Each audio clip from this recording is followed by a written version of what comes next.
go. It's simply Greg on the To the hangout, welcome to the hangout. To the hangout, welcome to the hangout. To the hangout, welcome to the hangout. To the hangout, welcome to the hangout. Hey yo, see me and these dudes doing VR games, movie reviews, infused with whatever topics we choose. If we stop it, we lose, so that's why we keep on dropping the news. And you know us as a crew with the popular views. Includes X and Ray, co-host Bree, Millie, SC, and I'm Bryce, so you know we really bringing it live, us 5 in the hive. You liking this vibe? Then hit the thumbs up, like and subscribe. To the hangout, welcome to the hangout. I know you want to go. To the hangout, welcome to the hangout.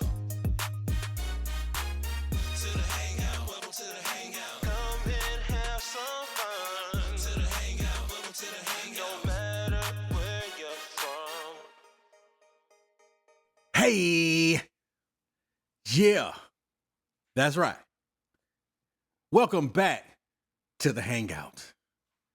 And let me tell you, I think we all been waiting on this, man. You know, I mean, this is a year for the comebacks, you know, the year of the sequels. All right. You know, we did it first with Bad Boys. Okay. You know, they did their thing. And we doubled on back with that Beverly Hills Cop, Axel F. It's funny because I always want to say Beverly Hills Cop 4. But yeah, I mean, I don't know why they didn't just call it 4, but Axel F it is. Axel F, man. You know what I'm saying? So, and I We wonder. all know it's 4, though. We all know it's 4. We all do. But I wonder if saying Beverly Hills Cop 4 makes you think that, well, there had to be a Beverly Hills Cop 3, and then if you think it was a Beverly Hills Cop 3, you know, a lot of people didn't watch 3. A lot of people skipped over 3 too. So they did. They said 3 wasn't the best one, but I enjoyed 3 when I watched it back in 1994. But of course, I was probably a teenager then. Yeah. So And what entertained you probably didn't, you know what I'm saying? Like, you didn't have to have like the best thing when you're younger, right? You just like, man, I like Eddie Murphy and he said something funny, so it was good, right? You know, it's not too much you have to you look into sometimes when you because it's one of those guilty pleasures, man. Because there are some people who they like it. I mean, it's something they grew up on, and it holds a special place in their heart. So they like, I don't know what y'all talking about. It was good to me. And I still feel like it was good to me, man. Yeah. it was definitely good to me, and I can still go watch 3 today. That's what's up. And you know, and people have different reasons for watching it too, though, dog. Because it's like there's we know that was supposed to be Disney World. They called it Wonder World, but we know that's supposed to be Disney World. You know what I'm saying? Just like Disney World. So, you know, for that aspect, and then of course, is Axel Foley again. I mean, so Eddie Murphy in a Disney theme park, that was enough for people, you know. So, but yeah, man. Nah, man. Hey, listen, wasn't the worst movie I ever seen. But as being held to the standard of Beverly Hills Cop 1 and 2, you know, it disappointed a lot of people as they was coming back to get that same feel. You know what I mean? You know, we had different directors. You know, probably I don't know how as far as the writers, I'm pretty sure that the writers were different on this one here compared to the other ones. You know, so you know, that's just how it goes, man. You know, but it's okay. You know, because that just gave even more reason to come back with a Beverly Hills Cop, Axel F. Now, y'all know how we usually do. You know what I'm saying? But this time, man, we jumping straight into this review. We're not wasting any time whatsoever. You know what I mean? So let me just start by saying this. It is that PRICE, and who do I have on the left of me? What's up? CBR, Country Boy Ray, bringing them country tunes. Y'all heard him.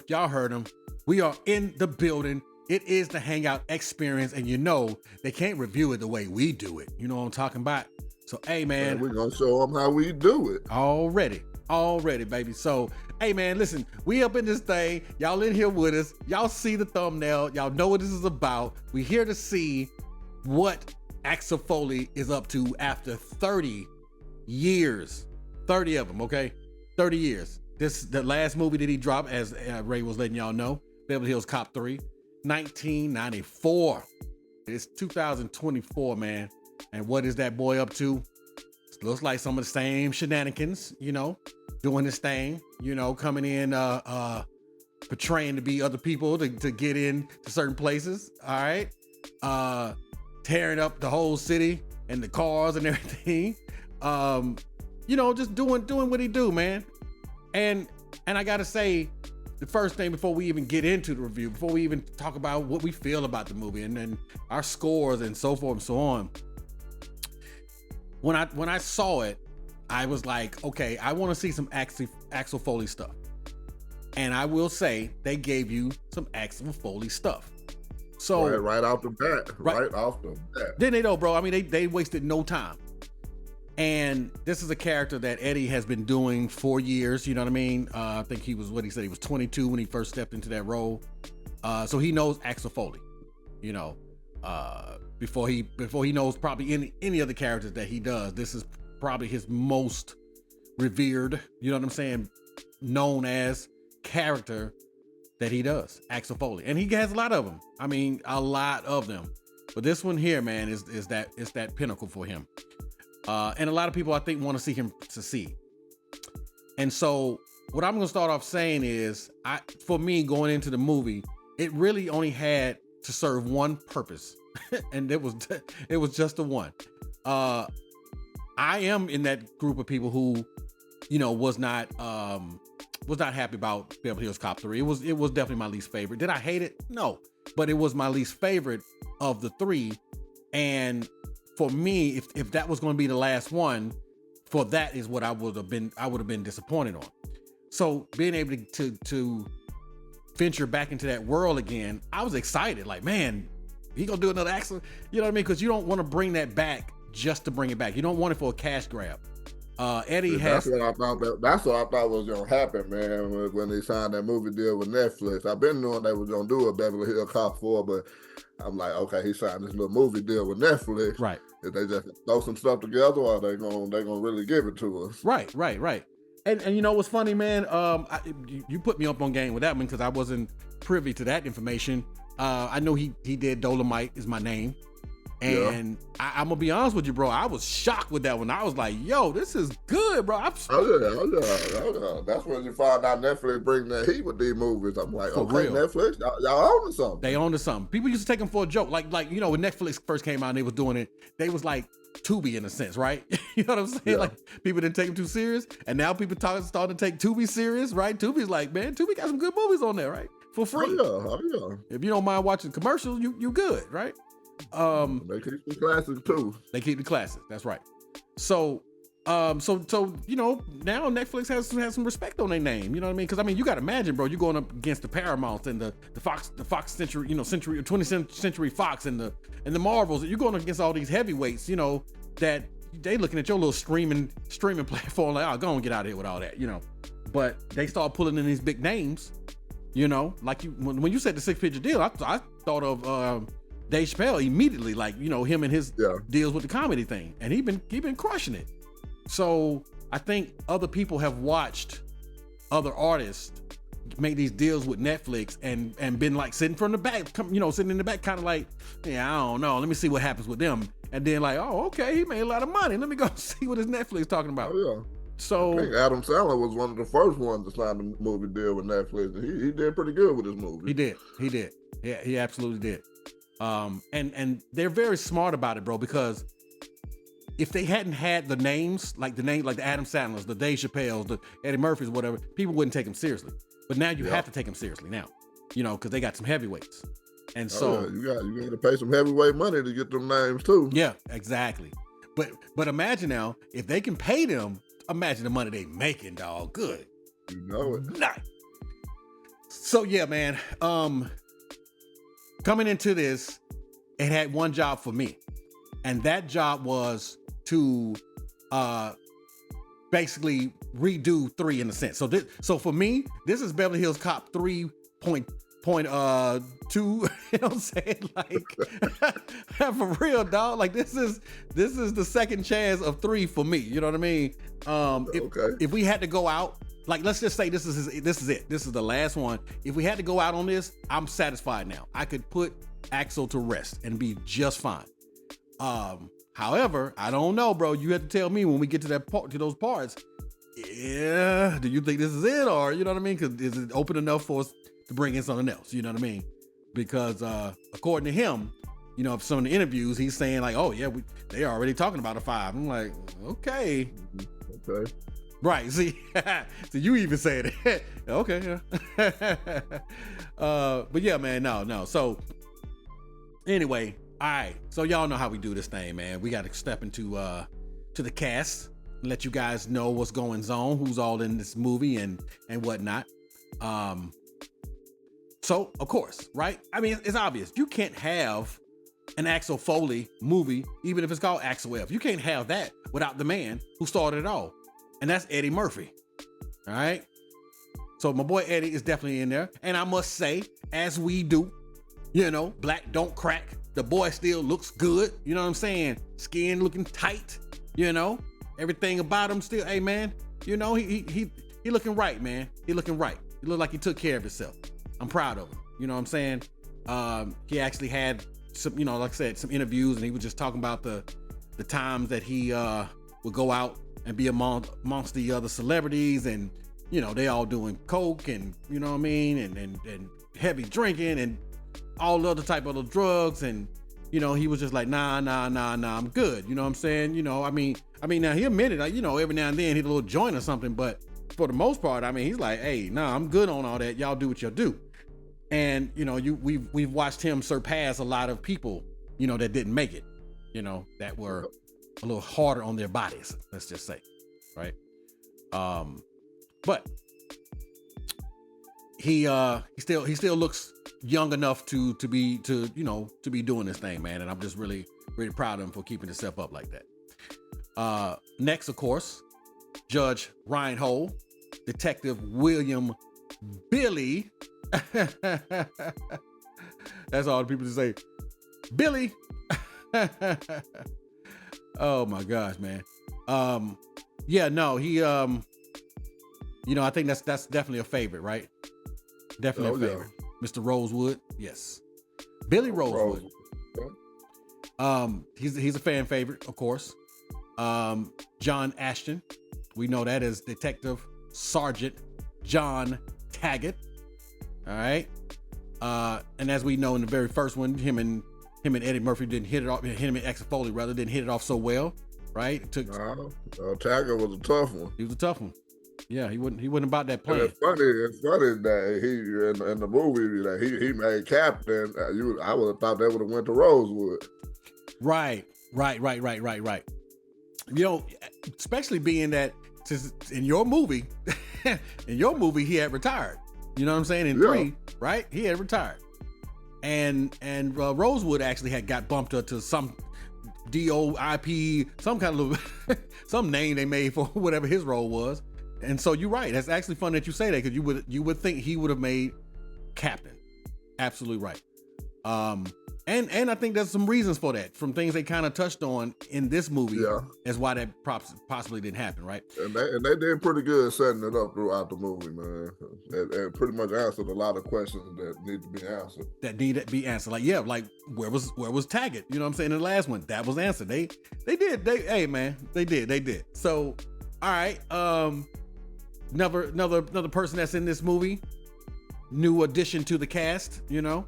To the universe of that is Beverly Hills Cop, Taylor Page playing the role of Jane, Axel Foley's daughter. So that's a new addition. Then we got, of course, Serge. I don't know if he died, because he'd be like, my name is not Serge, it is Serge. You know, it's supposed to be French, right? I'm fine. My name is Serge, and how can I help you? And he's been pretty much in every last one of them, right? Okay, yeah. Another returning cast member. All right, we have my man Paul Reiser, you know, Jeffrey. He like, you know, it was always his thing, like, Jeffrey, get away from me, I'm gonna shoot you, you know. But he was always kind of the nagging follow behind you, puppy kind of person, you know what I'm saying? In all the other movies. And then the last but not least, you know, the great Kevin Bacon as Captain Grant. And I will say I thought that was a great addition. You know what I'm saying? I've always been a Kevin Bacon fan. And to see him playing this role, I think he had a lot of fun. I have slight gripes. I'll get into it as we get into that. You know what I'm saying? But yeah, these are the main players in this thing here. And of course, well, you know what? About Joseph down here, man. Yeah, I can't forget Joseph. I will say last but not least, but let me say Joseph Gordon-Levitt. You know what I'm saying? Because he did his thing too. He absolutely did his thing. He was a nice, you know, kind of. I don't want to say he wasn't an antagonist or anything like that. But when it came to somebody that can kind of challenge Axel Foley a little bit, he did his thing with that. You know, that's for sure. Plus, doubling over as the love interest for his daughter, right? Yeah. So anyway, so that makes up the main cast of the movie. And of course, we have some other cameos and other things going on like that. Man, we're talking Beverly Hills Cops, man. The franchise, yes, Beverly Hills Cops #1, came out, man, 1984. And I wasn't even born yet, but I'm still serious. You see, oh, dog, like what? Yeah. yeah. Then we got Beverly Hills Cops 2 that came out in 87. I was a little lad then, 1 year old. You was 1 year old? Okay, all right. That's what's up. You was 86, baby. All right, you one of them 80 babies. Yes, sir. And Beverly Hills Cop 3 came out in 94. And then bring us to present day here, Beverly Hills Cop 4, Axel F. After his daughter's life is threatened, wisecracking detective Axel Foley teams up with a new partner and some old pals to turn up the heat on the conspiracy. Pretty vague. Very vague, yeah. I'm like, that's it? Directed by Mark Malloy and distributed by Netflix with a budget of $150 million. Ooh, wait. Well, Netflix got that bread now, boy. Yeah. Netflix got the bread now, dog. They got the juice now. Juice. Yeah, nah, they doing their thing, man. Actually, when you was saying that, I'm like, wow. So that's when you know if the movie is popular. Okay, the first one came out in 84. And then the very next one came out in 87. So there was a demand for that. I mean, he was hot, you know. Yeah, oh yeah, you know, the 80s Eddie, man, everybody wanted Eddie. Everybody, bro. Yeah, the 90s too. Yeah, true. Yeah, he was still doing his thug thing. What was that? Late 90s, that's when they started switching over to Disney. You know? True. And that's, I kind of... Eddie did some stuff, man. He has, man. He has. And he's tried to reinvent himself. I have to commend him for it because, you know, you can't stay doing the same thing forever. Of course, people want you to be the same thing they saw you as when they first saw you. You know what I'm saying?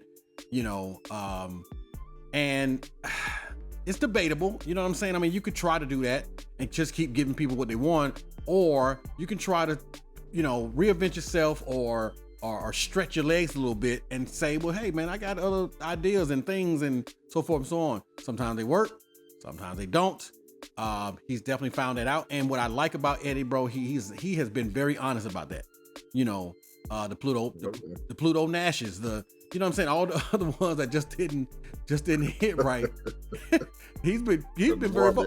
And listen, he said himself he didn't like Beverly Hills Cop 3, so I don't even feel bad about saying it because he don't even like it. You know what I mean? But the man has done so much, man. His filmography is crazy. I mean, you got to remember, he's also Donkey in Shrek. You feel what I'm saying, bro?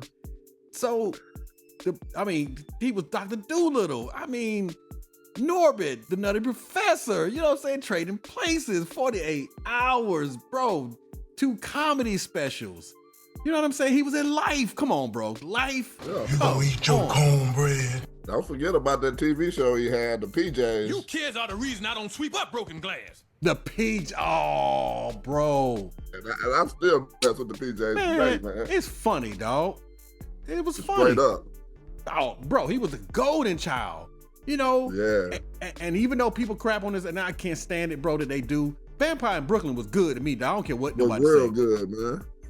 Funny, bro, just funny, dog. So, you know, and Metro, I'm gonna be honest with you, Metro was good too, dog. Like people be sleeping on Metro. I enjoyed Metro too, man. Come on, dog. I enjoyed Metro too. See, Showtime as well, man. A lot of people didn't like Showtime, but as a Murphy fan, I enjoy Showtime. I enjoy Showtime as well. And then, you know, because I'm a Robert De Niro fan too. So, I mean, come on, bro. It just worked. You know what I mean? So, yeah, man. Yeah. And look, and then on top of all of that, he also had a hit song with Michael Jackson. You know what I'm saying? You know, he had and one by itself. You know, I think Rick James wrote the, you know, party all the time. So, hey, man, you know, your boy has done this thing. I mean, he has nothing else to prove. You know what I'm saying? So, I mean, come on, man. He can have a couple of duds out there. You know what I'm saying? It's all good. You know, he was in Dreamgirls. You know, he's had other movies where he had serious roles, like Mr. Church. You know, Mr. Church was good. Man, come on, bro. We can go on a Boomerang. Come on, man. Oh, with Eddie, man. I'm telling you. You got to coordinate, man. So, you know, it was a time where he couldn't miss. You know what I'm saying? He couldn't miss. Harlem Nights. I'm like, God, we can just go on for days and days and days, man. We need to see a sequel to that. To which one? Harlem Nights? Yeah, Harlem Nights. Hey, I want to see Sherman come back out too. Yeah, one more Sherman. Excuse me, Miss Purdy. I'm flattered. I'm flattered. Purdy, are you and Sherman having relations? Come on, Cletus. Come on, Cletus. Yeah, I wouldn't mind that as well, man. At least one more, just because we had two of them, right? I want 2 or 3, man. I think it was just 2 of at least with him in it. So I wouldn't mind having one more Nutty Professor as a trilogy, and then I'm good. You know, that'd be great, man. That'd be great. Yeah. Now they do have a Shrek 5 coming out, and from what I understand with his interviews, that Donkey is going to have his own spinoff movie. Okay. You know, now that would be good too, because I mean, Donkey is just as popular as Shrek is. You see what I'm saying? Yeah. Oh yeah. You know, I'm looking down, Shrek. You know what I'm saying? So yeah, man, he's doing his thing, man. So as we go into this, you know, giving people a little bit information, background on him and things like that. I actually just want to talk about and at least mention real quick about Gilbert Roland Hill. Now, for those that aren't familiar with that person, they're like, who's Gilbert Roland Hill? Who's that? Well, if you know the Beverly Hills Cop series, all right, you definitely know that he had a captain. You know what I'm saying? You know, and well, I would say his captain, but he was called Inspector Todd. All right, but that was basically his captain back there. Okay, and we already know that he did not play. You know what I'm saying? Like he was a great boss for, you know, someone like Axel Foley. You know what I mean? To keep him in line and whatnot. You know, even though Foley still had his ways of kind of getting over on him and so forth and so on. But he knew but Inspector Todd always knew he had a good detective on his hands. You know what I'm saying? He was just somebody he had to kind of wrangle in sometimes. And I remember watching it, man, and saying, man, this dude is a really good actor, because he really makes me believe he's this police Inspector Todd or whatever he is. He's making me believe it. Go do it in somebody else's precinct. Well, of course you find out later if you do your research. You know what I'm saying? Like our best researcher in the world, Timmy. Well, he actually was a real, you know, police officer. All right. Gilbert Roland Hill was an American politician, police officer, and actor who was the president of the Detroit City Council. He gained recognition for his role as Inspector Todd in the Beverly Hills Cop film series. He also was the runner-up in the 2001 Detroit mayoral election, losing to Kwame Kilpatrick. He probably should have won, man. Kwame just got to sit there in a bunch of men. Kwame was out there a gangster. For real, dog. Right. In retrospect, they could probably be like, man, we should have gave it to him. You know what I'm saying? Like, I'm telling you. God, leave boy. Look so much different. So Kwame was. He's off the chain, bro. He's off the chain. You know. And I'm pretty sure there's some people out there that's like, see, that's why we don't want to give them nothing. So I was like, come on, dog. Can't be doing that when you got the eyes on you, because you know they're going to always be watching what we do. Like, come on, bro. Hill rose to national attention for his ability to obtain confessions out of the most notorious killers. He was part of the law enforcement task force of over 100 agents in the investigation surrounding the Atlanta child murders in 1979. Now, like I said, I'm from ATL, so I mean, the only ones I knew about was Wayne Williams. You know what I'm saying? Wayne Williams, bro, was like the boogeyman. You said Wayne Williams in Atlanta, bro? Shoot. That's like scared straight, dog. You know what I'm saying? Yeah. Hey, Wayne Williams gonna get you. You know what I mean? Like, shh, boy. Wayne was a bad boy. Yeah, he's a bad boy, man. So, seriously, dog. I mean, he was our Dahmer, basically. You know what I'm saying? Like, for real, he was our Dahmer. So it was like, you watch out, boy, Wayne Williams. You know, even after they caught him, you still say that name, dog. I was like, don't say that name 3 times looking in the mirror in the dark. You know what I'm saying? So he was like Bloody Mary or something. But anyway, yeah, so that's just a little information on Gil Hill. And definitely RIP out to him, man. He was born in November 5th, 1931 and died February 29th, 2016. But great actor, man. He also appeared as himself in the documentary White Boy, in which the details of his corruption during his time as a Detroit law enforcement officer were revealed. So there's some information about him. If you guys want to do a little bit more research and find out a little bit more into him, it's definitely out there, and it definitely gets deep. Okay. But y'all know how we do here. We're going to just introduce a couple things to you, and it's actually your job to go out there and do your homework if it interests you enough. And hey, you may find out some things we didn't know, and you are always welcome to leave that into the comments. Now, a couple little bit more tidbits before we get started. Martin Scorsese was offered to direct the film, but he turned it down as he felt that the film's concept was too similar to Coogan's Bluff, which is a movie that I had never even heard of. So whatever that was. Me neither, man. Yeah. You neither? Okay. Many of us ain't never heard of that one. Right. I kind of almost want to go see it now to see what, like, oh man, that wasn't nothing like Axel Foley. So David Cronenberg was also offered to direct the film, but he also turned it down. Now these are according to Wikipedia.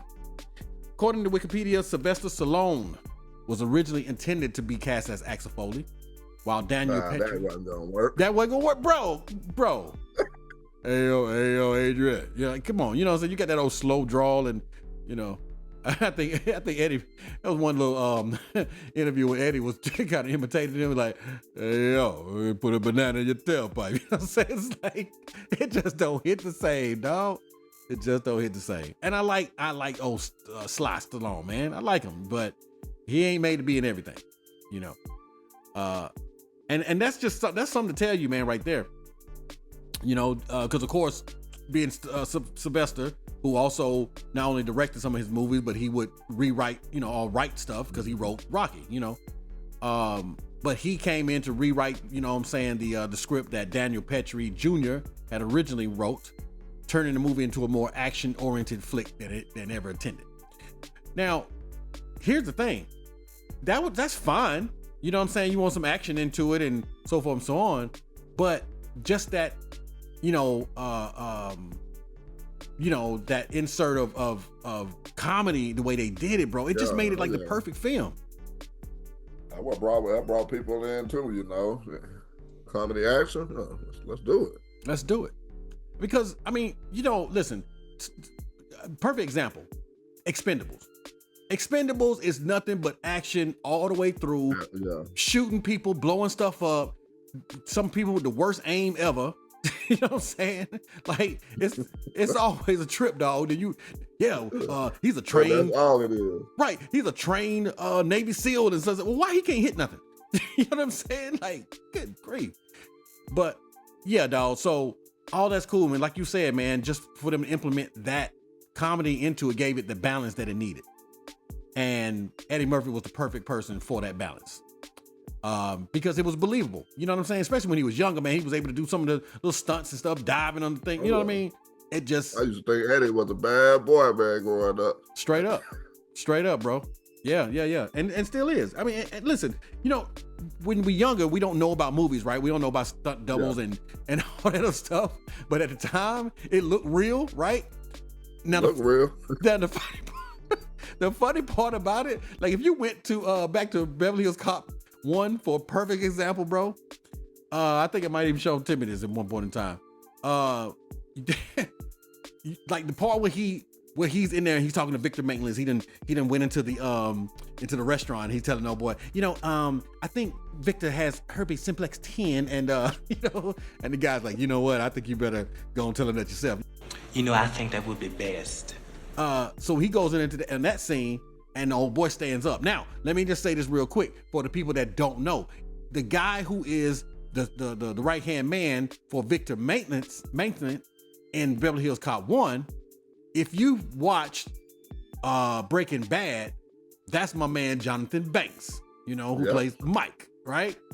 My man Jonathan Banks, dog. You know what I'm saying? Looking young and still balding. You know what I mean? So it's like I don't know how old he now and how old he was then, but he was already balding. So you already knew what his future was gonna be holding. But yeah, man, he did his thing, man. You know, definitely did his thing. So, but anyway, that part right there when he walks up and he's like, "Hey, cuz," you know what I'm saying? I don't think you want this, cuz. He's like, "Let me tell you something, cuz." And then he grab him, he throws him over the table. When he throws him over that table, if you pause right there, you literally can see that ain't Eddie Murphy throwing him over that table. You know what I'm saying?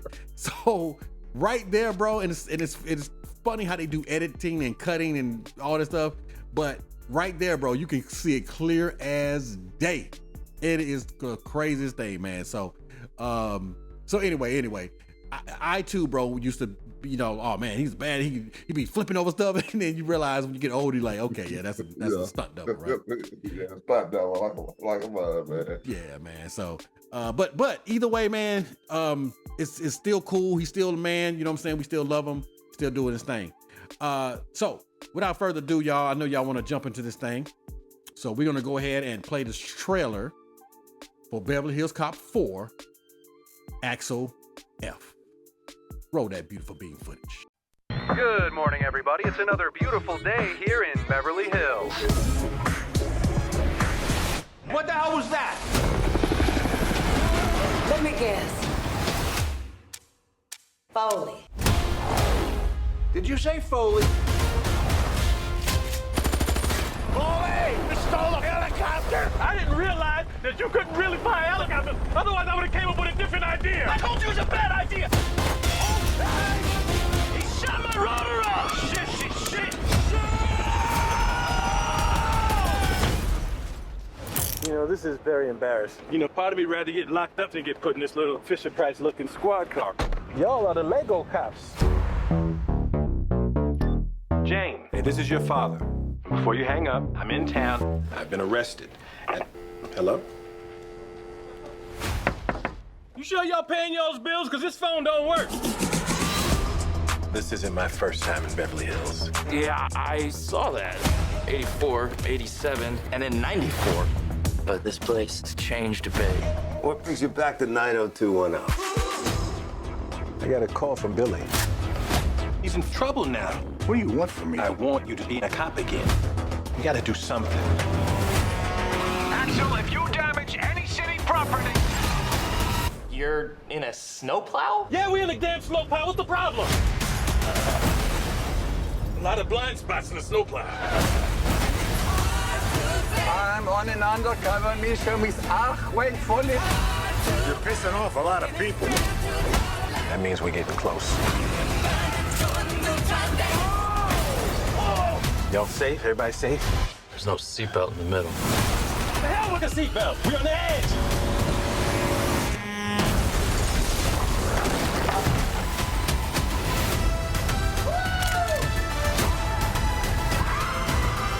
We're gonna need some backup. Whoa! getting us some backup. God, I missed you, Axel.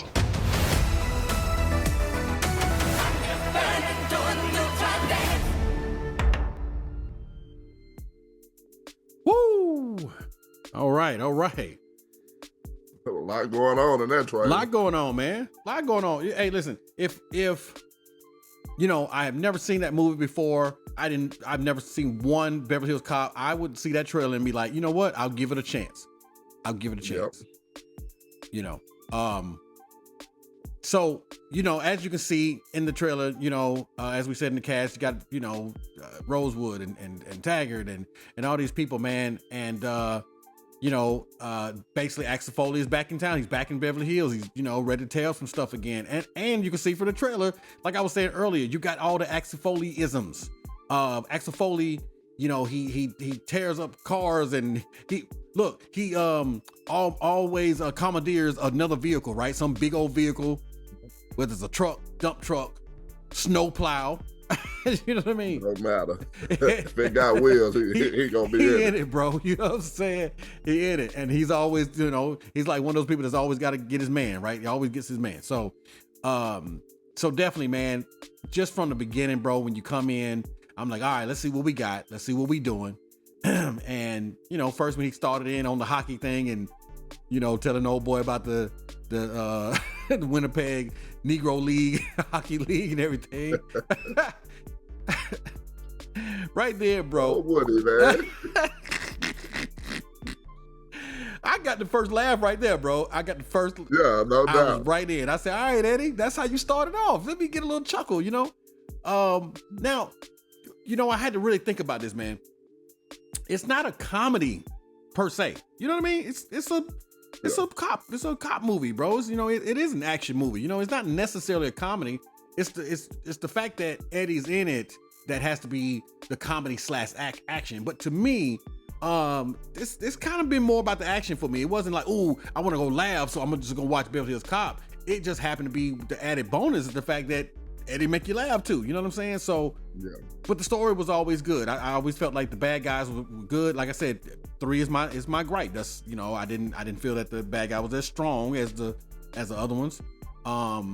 You know, the comedy wasn't as strong as the other ones, but it was there though. It was definitely there. But it was there. You feel what I'm saying? And the comedy depends on what makes you laugh. You feel what I'm saying? Yeah. So he had me cracking throughout this movie a couple of different times, man. For real, bro. Now, like I said, we start off in Detroit just like we always do. We start off in Detroit, your boy doing his thing.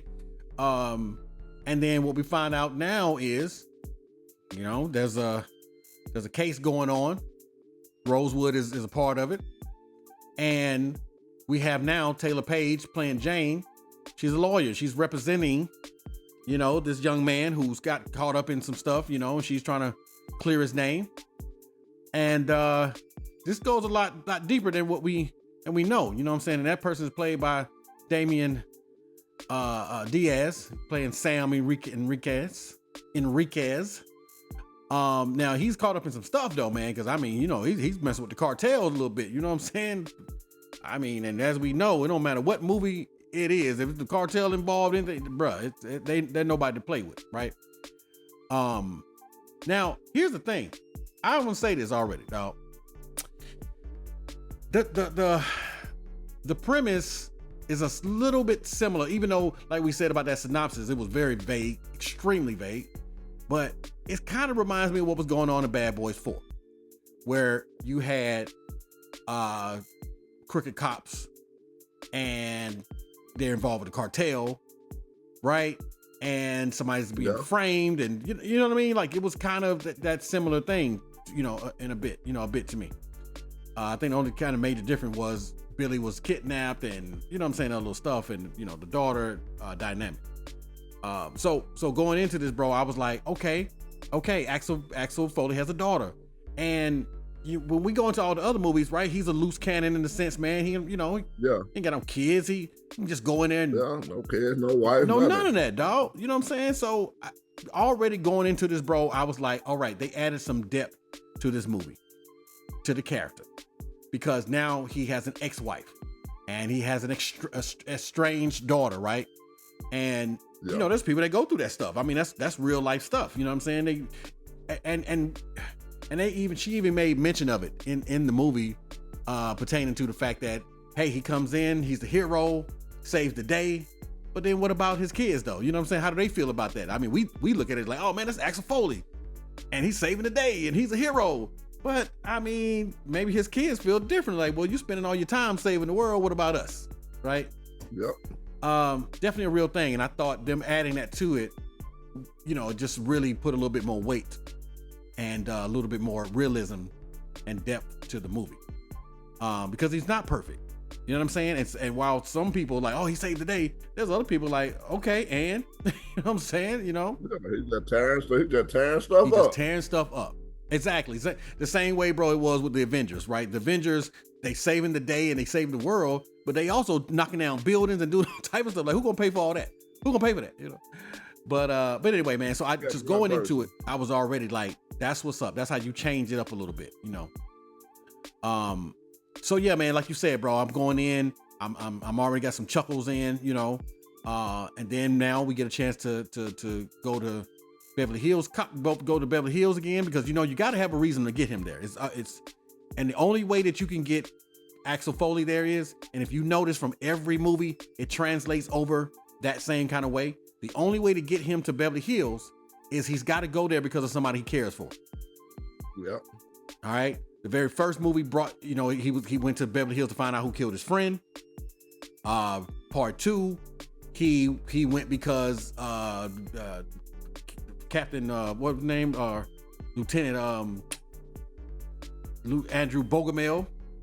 Okay, Andrew Bogomil had gotten shot, so he came to find out what was going on. The third one, we know that his boss, you know what I'm saying? Spoiler alert for those that didn't know this, but Inspector Todd, he got killed by someone that, you know what I mean, was involved with Wonderworld. So he went to, you know what I mean? And now somebody's messing with his daughter, you know what I'm saying? So boom, he's got to come, you know, to Beverly Hills again. So that's to let you know who Axel Foley is. He is a person who cares very deeply for his friends and his family, and he will definitely come and get involved if he has to. So I always like that, because that translates across every movie. So already going into it, like CBR said, we starting off with the chuckles. You know, we starting off with him commandeering other vehicles and wrecking a bunch of other vehicles and so forth and so on. So they're already giving you Axel Foley. They're already giving you Beverly Hills Cop in the first 15 minutes of the movie. And I love that about it. It was very familiar to me. But as we go into this thing, man, you know, we find out just how deep that Jane is involved into it, you know, to the point of them, you know, harassing her, to the point of Rosewood being kidnapped, you know. Well, you know, Rosewood put Jane up to it too, being the lawyer of this man. Yeah, actually did. Yeah, but you know, it's funny too, man. But I like their dynamic though, bro, because her thing is like Uncle Billy and Uncle, you know, Uncle Billy, Uncle John, and you know what I'm saying, because they're all family now, you know, and they look at her just like a daughter, you know what I'm saying, because they love Axel just that much. And I was like, man, that was cool. And anytime that we get that dynamic, bro, where you know, it's the black, you know, person and it's the white person, and they're not worried about the skin color and all that. They just got genuine love for each other. And I'm like, that's how this world should be. You know what I'm saying? So just to put that out, those images out there, I love that they do that. You know what I'm saying? And you got to keep in mind, what, this was back in the 80s, right? Mm-hmm. You know, and they had that dynamic started from way back then, man. So I just really love that they did that. But yeah, man, so we into it, bro. He's now in, you know, in Beverly Hills, and we already know that every time he comes back to Beverly Hills, especially if he's been away for a while, things are different, you know, and it's always that fish out of water, you know, type of setup for him. It's like, hey, what they doing now? And so as he's driving down the street and you're looking at all the different stores and the different things that's going on in LA, and I'm like, wow, that's just cool, bro, because things have changed. You know, before it was like Fendi and it was, you know what I'm saying? So now they got different designers and No, definitely LA. Definitely LA, bro. I mean, just dude. Beverly Hills, man. I just thought that was. Yeah, he riding around in the old Bronco. Hey. and we forgot to mention, right, when it first started off, he was back in his his Nova, bro. You know? Yeah. Ain't nothing changed with him. Nothing changed, dog. And dog, you know, what was cool that when they showed her driver's license, her name was Jane Nova Saunders. So I didn't catch her that. middle name was Nova. So that's just let you know how much he loved his Nova. You know what I'm saying? So it was just like, that's cool. Even though it should have been Jane Nova Foley. You know what I'm saying? Well, she changed her name. He made fun of it. Oh man. Foley just make you smile. I know, right? It just make you smile. Yeah, no, say Foley. You know. But yeah, man, so we get a chance to, you know, get him in there, and he's you know, peeping everything out like he does, you know, coming into the station. I mean, not into the station, but trying to find out what's going on with his daughter and all the stuff there. And it wouldn't be an Axel Foley movie if he didn't find himself in some handcuffs in Beverly Hills.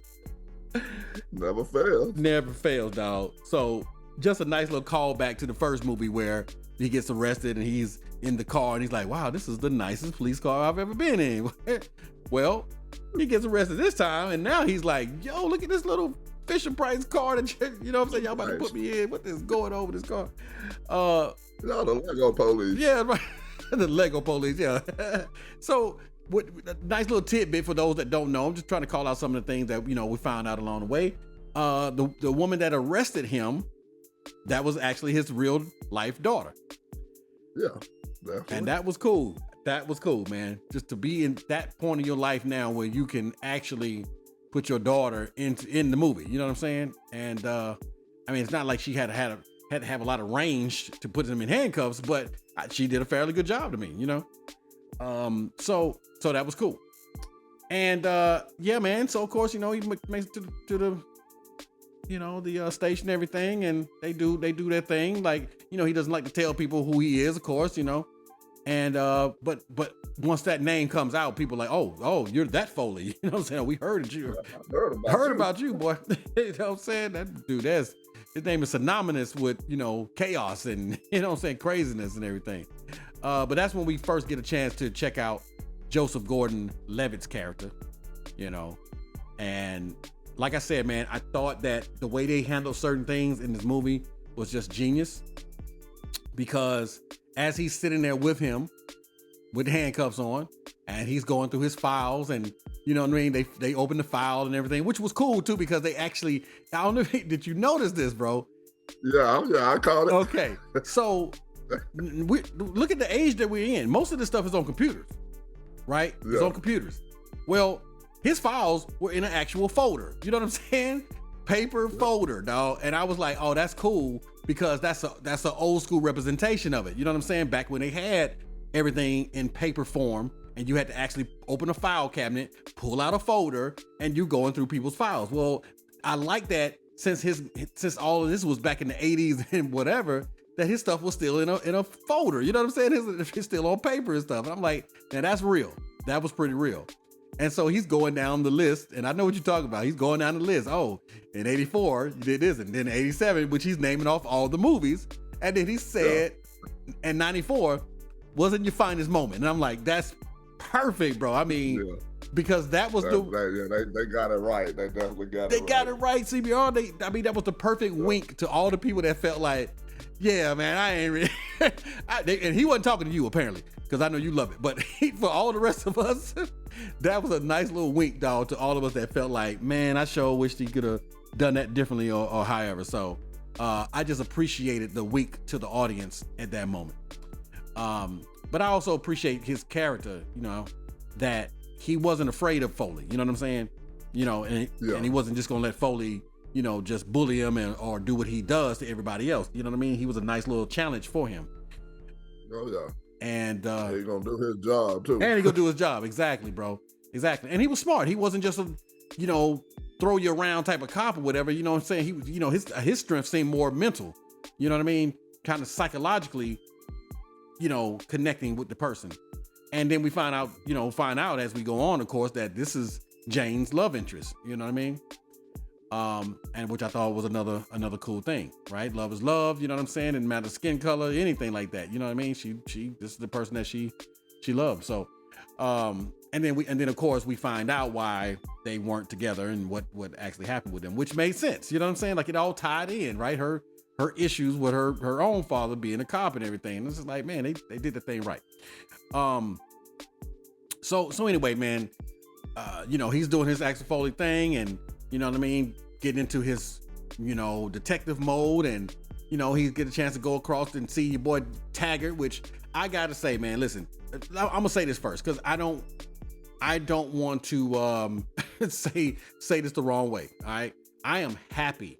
I'm extremely happy, bro, that we can have a Beverly Hills Cop and have at least most of the original characters in that movie, because having this movie without Billy and Taggart in there doesn't seem right, which is probably another reason, bro, why 3 just didn't hit the same with me, because I didn't have Taggart in it. You know what I mean? So it just felt different. It just felt different. And they tried to have a guy that was kind of his replacement in a sense, but it just wasn't the same. So to have them all back, man, I felt good. However, I gotta say, your boy has aged for sure. You know what I'm saying? Yeah. Both of them. Boy, they look different, boy. they look different, bro. I'm not lying to you. I was like, okay, now you can see the age on them. You know what I'm saying? That's for sure. Yeah. But again, like I said, still happy to see them. Happy to have them in here. You know what I mean? Want to celebrate our actors as long as we have them and everything like that. So anyway. But yeah, man, but they let him be a captain now. He don't need to be all out there running, doing crazy stuff. You know what I'm saying? He can actually sit here and yell, which did kind of fit him though, dog, because he was the more aggressive one between him and Billy. Yeah. So him being a captain that raises his voice to everybody, that kind of makes sense to me, But like you said, you would think that it would have been Billy, because Billy was the one who stayed with the force and so forth and so on. But as we kind of find out, I mean, there were some other things that was going on with Billy. I think didn't they accuse him of something or whatever? But Billy was working that case, and he tried to solve the case, and he couldn't get no backup from old Taggart. Right. And he ended up quitting and like, I'm gonna work this case off the books on my own. Right. Yep. And you know what's cool about that with Billy, man, is that they kind of showed it in each movie that he really looked up to Foley, and he kind of, you know what I'm saying, molded his own career kind of after him. He would do some of the things that he would do and everything like that. So that definitely seemed like something Billy would do, because he wants to be like Axel Foley. Yeah. So that made sense. You know what I'm saying? Hey, I'll just quit and go off the books and do it on my own. Yeah, that just totally made sense. So like you said, bro, they did it all right. They did it all right. As far, if you're a fan of the series, the things that characters did in this movie is something that you would think those characters actually would do. Now, keep in mind, everybody, these are characters who have grown and they have matured. So they're not exactly the same people, and they don't have to be. Because, I mean, look at your own life. You're not exactly the same that you were. You know what I'm saying? At least you shouldn't be. There's supposed to be growth. You shouldn't be exactly the same you were when you was in your teens or in your 20s or your 30s. You know what I'm saying? You grow and you mature, your mindset changes and everything like that. And the way that they approached that in this movie was genius to me. Because everybody gets older, things change in their lives. And for them to address it the way that they did, I think they did it in a very mature, classy way. There was times Eddie Murphy, he was actually kind of breaking the fourth wall to me, dog, because he was like making fun of Paul Rudd. Remember when he dropped him off at the airport and he's like, man, you looking old. And then he was talking, I look 15 years older than me. He's like, we the same age. He's talking to the lady. He was like, he's like, no, who look older? And she was like, he do. He's like, and we and him, we the same age. Like, God, I was like, dog. He was not playing, because he did the same thing to Taggart. He was like, I don't know what it is, but something you're doing with your skin, it just looks so good. And I said, man, he is tripping, dog. He tripping, bro. But it's Eddie. You know what I'm saying? It's what he do. Now, through all of this, we get introduced to Kevin Bacon's character, Captain Grant. Now, yeah, right off the bat, you know he was the bro, bad guy. hey, boy, you took the words out of my mouth, dog. Now, how you feel about that, though, dog? How did you feel about that? Yeah, I mean, you can tell right off the bat, and then he right under the nose of the other captains. I'm like, Taggart just blind to it, which the Beverly Hills Cops, they always been blind to the violence. Yeah. I thought the same thing, bro, because at first I was like, golly, man, they didn't take no time to introduce the bad guy. Like, they didn't even let you try to figure it out or nothing. I mean, like you said, as soon as you met him, you were like, oh, yeah. And I think Axel said, he's like, look, he got the watch, he got the shoes. Yeah, he's got to be involved, right? And at first, I felt like, golly, they sure did that pretty quick. But then I thought about it, bro. In the very first one, you already knew who the bad guy was. You know what I'm saying? Yeah. You know, as soon as you saw the guy who killed his friend, you saw him sitting there with Victor Maitland, you like, oh, well, obviously, he's involved. The same with the guy in the second one. You know what I'm saying? When you saw the blonde lady, when you saw her sitting with him, he's involved. You know what I'm saying? So they don't waste time in Beverly Hills Cop movies setting up who the bad guy is. You know, they let you know from the jump. And, you know, I was like, okay, cool. So I was like, all right, that's just a Beverly Hills Cop thing. It did go a little bit deeper, you know what I'm saying, than that. And for a second, they had you kind of thinking that, wait, hold on now, is Taggart actually involved in this? No, man. Yeah. Because like you said, bro, he was blind to it. They had to ask him, like, are you involved in this? Yeah. Which totally ticked him off. Then he picked it. Looking at it, you would think he was involved in it. Right. You know? But Taggart just be blind to stuff like that. Right. Because Captain Grant came up under him. He don't want to believe that, you know what I'm saying, this guy would be crooked or something, you know, but like, hey, man. Yeah. So yeah, man, hey, listen now, dog. From all the shenanigans, you know what I'm saying, from bringing Surge back, you know what I'm saying, Surge, he looked good, you know what I'm saying, like he kept himself up.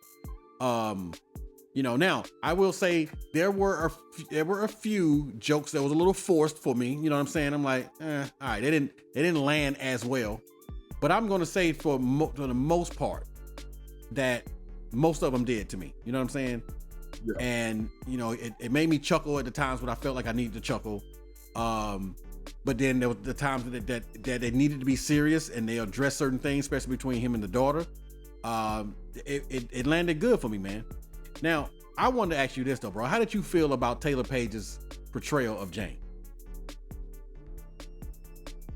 I thought she could have been better, man. Thank you, bro. She was a bit dull. Thank you, dog. That's why you my dude. She could have been better.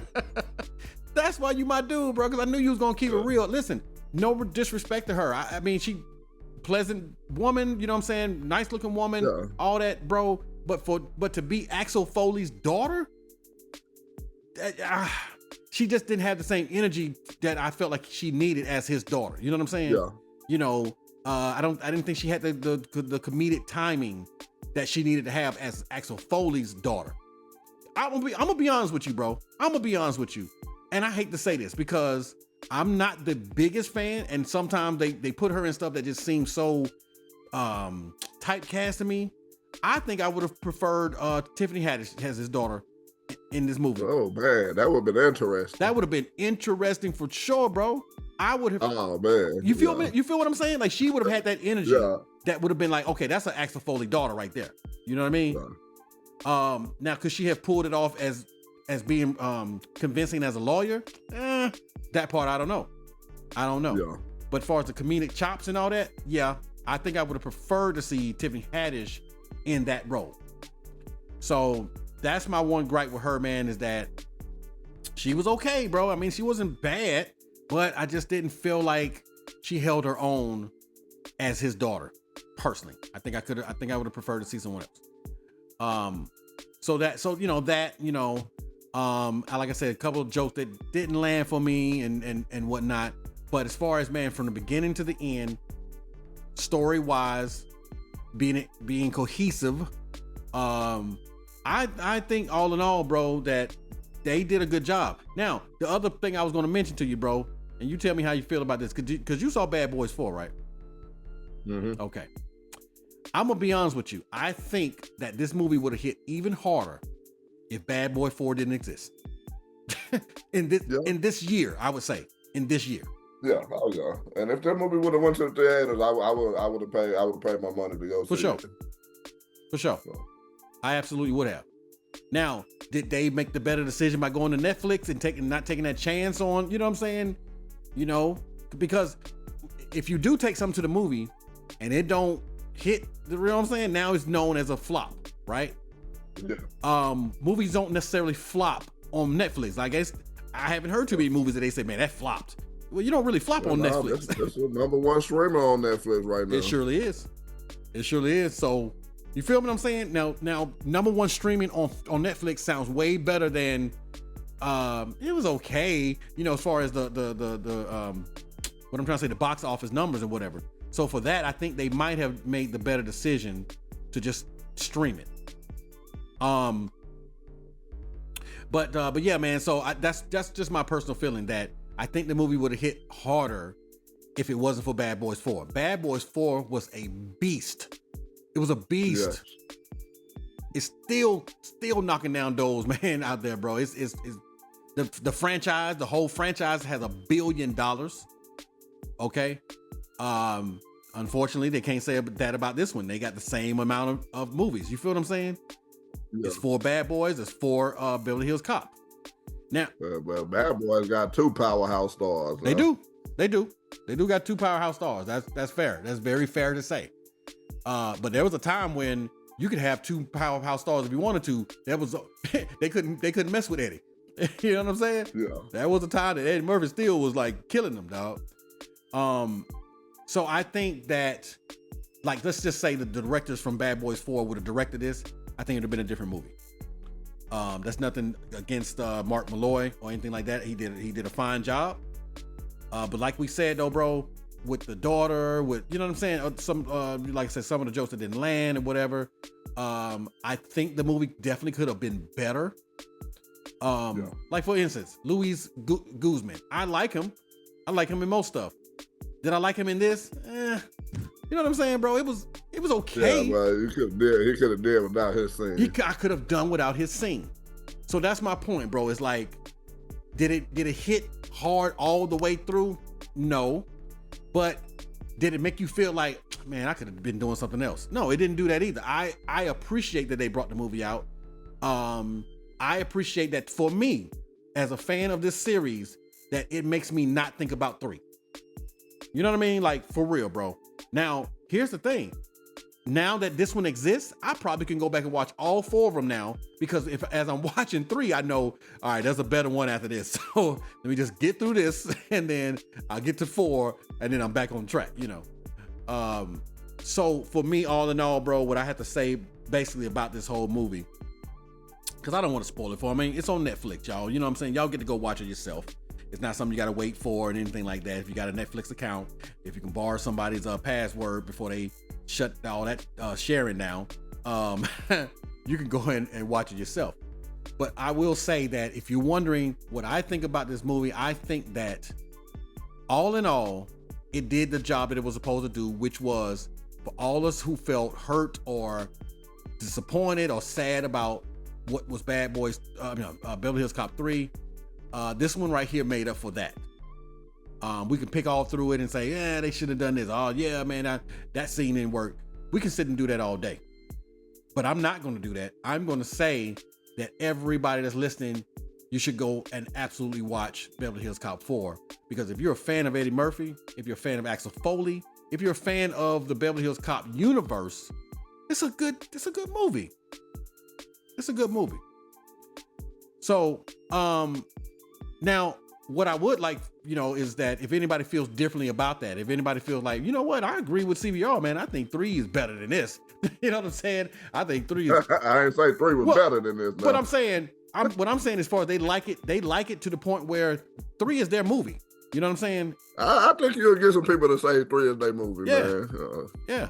I think you will. Because it's the same conversation that like me and X had with Bad Boys. You know, there's some people who like, man, okay, these are cool, but Bad Boys 2 is always just gonna be my favorite one, you know.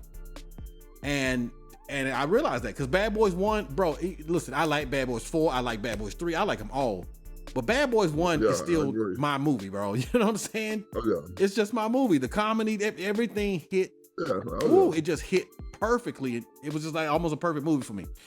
And so, you know, so yeah, man, there might be some people they just rock with 3 like that. You know what I'm saying? So, like I said, man, you know, it comes down to preference, comes down to taste. But I doubt very seriously even the hardest critic can say this was a bad movie. So, I'm gonna go right into these ratings. You know what I'm saying? Let y'all know what we sitting on, what we doing over here. We won't even make you wait even longer, baby. We'll just tell you straight up. And if y'all listen to anything we're saying, of course, you know we like the movie. But where do those numbers sit? What did that sound like? CBR, I'll let you. All right, for me, man, I've been waiting on this one to come out, man. Beverly Hills Cop fan. Love all the movies so far. Like how they set the movie up, man. They did a good job telling the storyline, what everything was going. I'm gonna give it an 8 out of 10, man. The reason I give it an 8 out of 10, I just felt they waited too long and you didn't get the other characters in their prime. Right. And but good movie, man. Good movie. So it came out 10 years ago. It'd probably be a high 9 for me. Wow. Now it's interesting that you say that, because what he was saying, from what I understand, they just didn't have a script that really worked for them. Yeah. And here's the important thing, bro. If you look at some of his filmography, you could probably tell where he's saying that I did movies in the past that I shouldn't have done. You know, I should have waited. I should have waited till a script was right. Whatever. It seemed like he was determined this time to say, I'm not going to mess up my most popular franchise by just diving into this, just to be, you know, like a cash grab, like you said that you thought maybe it might be. You know, he decided, no, the script got to be right, everything got to be right, the people got to come back, and then we'll do it. And it looked like all the stars aligned and everything happened, and he was able to, you know, do just that. So I commend him for that, for sure. So maybe, bro, if he had come out 10 years early, if he didn't feel that way and he came out 10 years earlier, maybe the script wouldn't have been right. You know what I'm saying? You know, but I definitely feel what you're saying though on, you know, now the people looking all old and they, you know what I'm saying? You know, definitely Taggart would have looked a lot better, you know, caught him 10 years earlier. That's for sure. But he got a chance to pull out that shotty like he did in the first one, and you know, if you see Taggart and he got that shotty, I mean that's a Beverly Hills Cop movie, bro. So he mean business. Yeah, he mean business. So 8 out of 10, not bad. So I'm gonna echo your sentiments. I do wish I could have gotten this a little sooner as well. Maybe in 2004 instead of 2024, right? Or 2014, you know what I'm saying? You know, that would have been nice, you know what I mean? But having said that, like I said, Eddie had a string of movies that just weren't working for a while, you know, and I get that, you know what I'm saying? I'm not the biggest fan of Coming to America 2. I could have done without that, you know what I'm saying? I mean, to be honest with you, bro. I enjoy Coming to America. See what I'm saying? See, you are that small group of people, dog, that's like, I don't care what y'all say. It's Eddie. I like it. You know what I'm saying? I'm running with it. And that's cool, bro. That's so cool that you ride or die. I don't care what it is, what y'all say. I ride with him. Hey, man, when I got introduced to the Eddie Murphy Raw, I'm like, who is this guy? Locked in for life, huh? Locked in. That's what's up. And that's cool, man. There are those fans where I don't care what that person does, they rocking with them. Y'all can say whatever y'all want to. I don't care. You know, that's cool, bro. I commend you for that. You know what I'm saying? For real. You know, that's a diehard fan. It's funny because as you said that, you know, you was, you know, a lad in 87, 88 and all that stuff there. I had been around for a couple years, you know, I've been around for 10 years by that time, right? And so I had to hold him up to a certain standard, a certain degree of the stuff I had seen. You know what I'm saying? I'm on the Trading Places. You know what I mean? I'm on the 48 Hours. Bro, I'm just rocking with this dude. And so when I got to some of the later stuff, I'm like, Eddie, hey, bro. You know what I'm saying? So I'm like, who is this? Like you say, who is this guy? But I'm going doing the opposite. I'm like, man, who is this guy? Where's Eddie at? You know what I'm saying? So some of this stuff was like, I don't know, bro. It just didn't seem the same. But like I said, as a man who's getting older, realizing you can't do the same thing forever, you know, you got to change it up a little bit. You got to grow. You have to mature and all that. I could see where he was trying to do that. You know, the daddy daycares and the, you know what I'm saying? Other little stuff like that. Like you said, when he went to Disney and, you know, I could see where he was trying to do that. It's just that he had such a fan base for who they knew as Delirious and Raw that it was hard for them to accept this other Eddie. You know what I'm saying? You know, the less vulgar, you know what I mean? You know, any of those things, right? And so I know it hasn't been easy for him, dog. So to have him come back with The Dolomite Is My Name and you know, Beverly Hills Cop 4 and, you know, and see some of the things he's doing, I'm just really happy to see him back in the saddle, looking and sounding like himself again. And I'm here for it, bro. So for me to have a movie where they honored the franchise, they gave me everything that I wanted to see Axel Foley do. Even to the point, bro, let me tell you how real he got with it in this movie.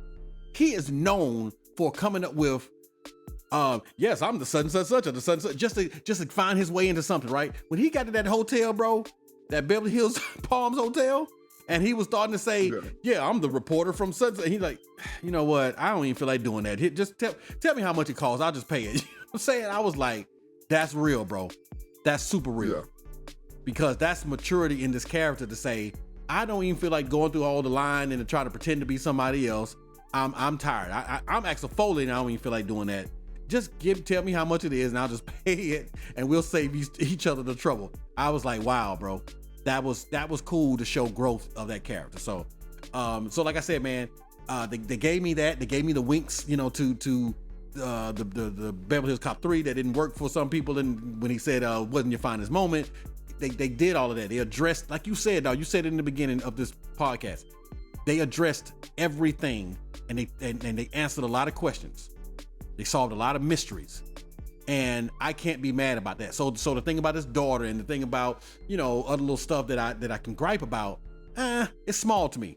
It's small. I'm gonna watch it again, and I'm gonna watch his daughter, and I'm gonna probably still feel the same way, but I will let it ride because they gave me so much more in this movie that makes me. That basically trumps all of that. So for me, I am going to do an 8.5 out of 10 because this is an Axel Foley Beverly Hills Cop universe movie, and they gave me all of that, bro. And that's the only thing you can ask for a movie that, when was this? 30 years ago, bro. 30 years ago. Yeah. Okay. The only other movies that have been able to pull this stuff off like this is Bad Boys and Top Gun with Tom Cruise. Okay. Because he brought a sequel back 30 years later and crushed it, bro. That's not an easy feat. You know what I'm saying? It's not to do because you got so many new generations that have come along since then. They don't like, who is Axel Foley? They got to go back 3 or 4 movies just to find out who this dude is. You know what I'm saying, dog? So to be able to do that and pull that off, man, I was highly impressed. So we know that's an average of 8.25. Hey man, listen. Good average. It's not bad, is it, bro? Not bad at all. Good movie. Go see it. Netflix, right in your house. I was just about to say. Yeah. When he say go see it, it means go to your living room, turn on Netflix, and watch it. Because they made it easy for you. You ain't got to go nowhere. You know what I'm saying? No excuse. You ain't got no excuse to not be watching this movie right now. For real. Matter of fact, as soon as you finish listening to us, get yourself on that movie and watch it. You know what I'm saying? And you know, give them a reason to make a Beverly Hills Cop 5. All right. We appreciate y'all as always sticking around, you know what I'm saying, hanging out with us as we do. Y'all know we got to hit you with the quote of the day. What it do, CBR? The question is that who is going to let me is who is going to stop me. That's perfect. That's so you though. You know that, right? That's that's a quote for you, dog. Because your thing be like, well, who gonna stop me? Who gonna say I can't do it? You know what I'm saying? I'm telling you. I've literally heard you say something, and who gonna stop me? That's a quote for my man right there, dog. That's what's up. And that goes right along with the movie, the review, and everything that we're doing. You know what I'm saying? Because it wasn't about like who was gonna let him do it or whatever, man. You know, he came back. He did his thing. Oh, yeah. You know what I'm saying? I'm pretty sure there's probably was some opposition. That's, I don't know, maybe it's too old, maybe this. You know how people do, and they're doubting and all that stuff there. Well, he said, hey, look, I'm not gonna listen to the naysayers. I'm gonna keep this thing going. I'm gonna give the people what they want, and that's exactly what we wanted. All right, guys. Well, y'all know this is the end of the road for us, and you know how we end all these things here. If we got to have a quote, we got to go out with the Hangout mantra, and that is, it's not the quantity of people, it's the quality. Yeah. Appreciate y'all, man, coming back and hanging out with us as y'all do. You know, y'all know we're gonna be coming back out with some more stuff, man. Please come back and hang out with us as we cover mental health awareness. All right, and we will be reviewing a movie based on that. We're gonna have an interview with someone who actually goes through things with, you know, a loved one who has mental health issues and struggles. And for all you that are interested in that and going through some of the same things, please check in with us, man. You know, this is going to be really deep. It's going to be a really, really good one. All right.